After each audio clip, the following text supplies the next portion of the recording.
Khyber Pakhtunkhwa culture and tourism authority Samsung Malam Jabba ski resort کے تعاون سے مالم جبہ اسکی ریزورٹ پر سجا ہوم رن اسکیئنگ مقابلوں کا میلہ، جس میں ملک بھر سے 80 سے زائد ایتھلیٹس نے شرکت کی۔ مقابلوں میں مردوں کے ساتھ ساتھ سنو بورڈنگ میں خواتین کھلاڑی بھی ایکشن میں نظر آئیں، جنہوں نے مقابلے کے انعقاد کو خوب سراہا۔ میرا نام سمر خان ہے، میں ایڈونچر ایتھلیٹ ہوں۔ میرا تعلق ضلع دیر سے ہے، لوور دیر سے ہے، اور ابھی میں ریڈ بل ہوم رن کے ریسنگ ایونٹ میں آئی ہوں مالم جبہ اسکی ریزورٹ، اور میں کمپٹیشن لے رہی ہوں سنو بورڈنگ ریس میں۔ ابھی ہماری ریس ہونے والی ہے، موسم بہت جلدی چینج ہو رہا ہے، so I am really excited and looking forward to the race.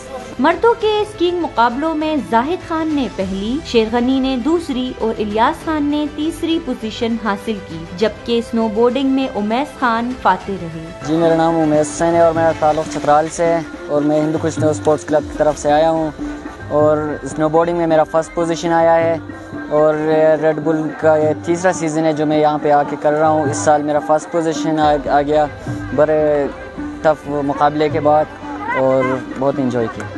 Home run festival میں خیبر پختونخوا ٹورزم اتھارٹی کی جانب سے روایتی رباب موسیقی کا ترکہ بھی رکھا گیا، جس سے سیاح خوب محظوظ ہوئے۔ آمنہ احسان، KP360 سوات۔